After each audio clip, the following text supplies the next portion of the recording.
Now that geothermal has finally started to catch on, there comes a need for more training and experimentation with these systems.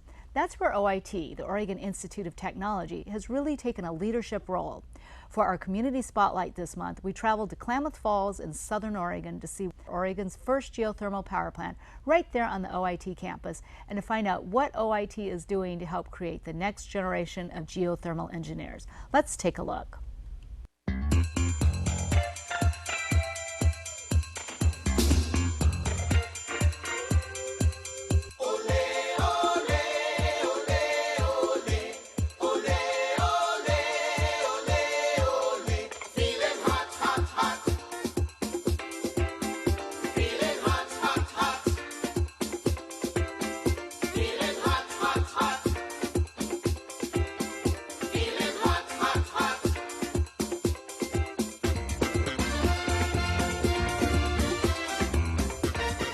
Hello and welcome to Sustainable Today. We're here out in front of the first geothermal power plant in Oregon, and we're here talking with David Epson, Director of Facilities here at OIT. David, can you tell us a little bit about this facility? I sure can. OIT sits at the far north end of a geothermal plume that sits under Klamath Falls. The hotter wells are more towards the center of town. We're at the far north end. We have 192 to 195 degree water. The city has over 200 degree water.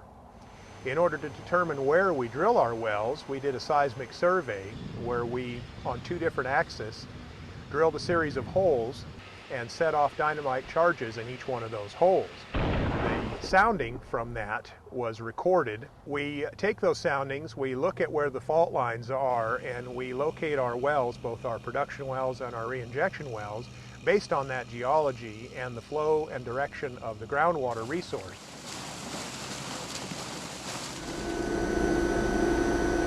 We're running 3 wells. We have a variety of wells that produce different volumes. Our small well, which is behind us here, well number 2, is drilled to a depth of about 1,200 feet. Well number 5, which is our big well, produces about 450 gallons a minute. It's drilled to about 1,600 feet. And then well number 6 is drilled to about 1,800 feet deep. Our largest drilled well, which was drilled in February of 2009, is over a mile deep, and it produces a little over 2,500 gallons a minute of 194 degree water. These are the actual pumps that are at the bottom of the well column. The perforations you see are where the water is inlet, and above that is the bowl assembly. The shaft is turned by that motor we looked at earlier, and that drives the impellers, which are in this bowl assembly. That actually elevates the water, brings the water from the aquifer up to the surface level. What you're looking at here is where our geothermal fluids come from our 3 wells. This is the inlet point for the fluids as they come into our heat exchange building. From here, they go to the power plant or to district heating, whichever the demand need implies. Water comes through here. Our water temperatures right now are running 194 degrees. Since water doesn't boil until 212 degrees, and we're below that with our operating temperatures, we use a secondary fluid. In this case, it's isobutane. This is called a binary plant. It uses a secondary fluid to turn the turbine, rather than a primary system, which would use dry steam. If we were able to use dry steam, we would be far more efficient because all we would have would be the hot water, and we wouldn't have to go through the process of recondensing the fluid. So a binary plant runs off of a secondary fluid that boils at a lower temperature, and therefore we are able to turn the turbine with the steam. It's just not water steam. From the heat exchangers, where do we go next? Well, this is it. This is the heart of the whole power generation facility. This is the turbine. This unit here is where we run the isobutane in its gaseous state.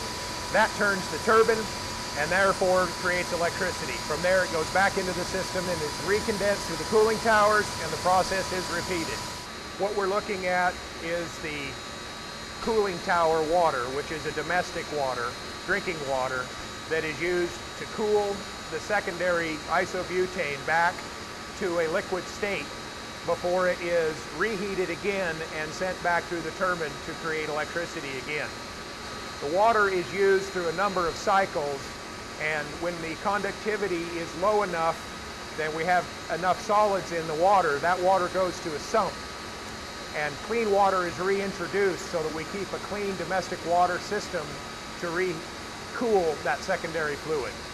This is our metering panel. It shows how much power we're generating with the facility, and what it's monitoring right now is the net power that we're producing at 220 kilowatts. So David, this is a self-sustaining system? Well, it is in the sense that it generates more power than the pumps demand, but it still needs an exciter load from the utility, which is Pacific Power. But yes, technically it is a little perpetual motion machine. It generates enough power to operate itself. This is a graphic representation of how the power plant is operating. This was developed as part of our digital controls so that everything is operated from a workstation either here or across campus at the Facility Services Building. We are able to control, monitor, and operate all of the campus geothermal power generation and geothermal district heating needs from these workstations. What you see here are the 3 geothermal wells. We know that well 2 is off. We can see that right now we're producing 347.5 gallons a minute of 194 degree from well number 5. We're producing 197 degree water from well number 6 at 289.6 gallons per minute. So that's our operating fluid. That's what's coming into the plant. So we're starting at 194 degrees. We're ending up at 162 degrees. We're using it for our students in the Oregon Renewable Energy Center for their research program, so they have a better understanding of what opportunities they have in the area of geothermal and direct digital control.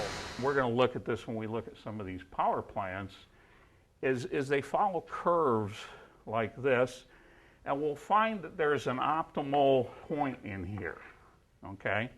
I'm Jamie Zippe. I'm Program Director of Renewable Energy Engineering Program on campus, and we've been running the program now since about 2005.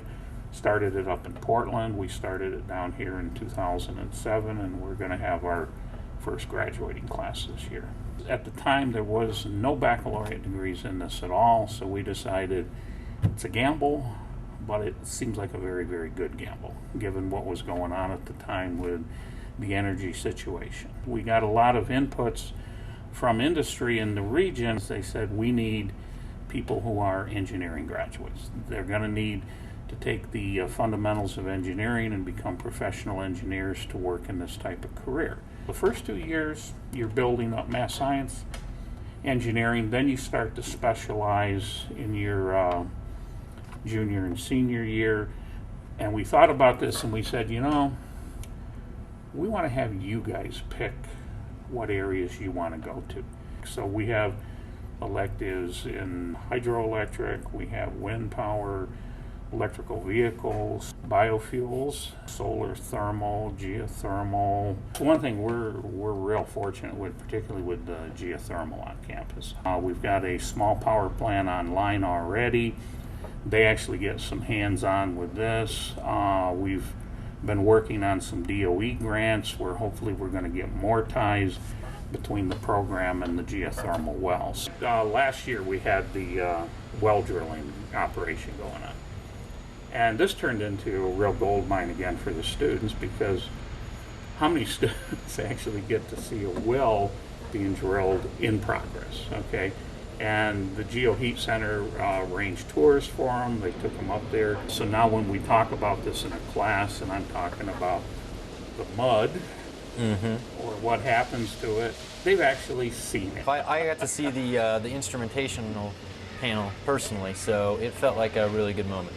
We also got a chance to speak with the geologist on site. So that's, to me, that was super cool, because there's not a lot of other campuses in the world where the students can actually go and interact directly with direct use geothermal and geothermal power generation. So David, the water has come up out of the ground. It's gone through our power plant, through the school, heating it.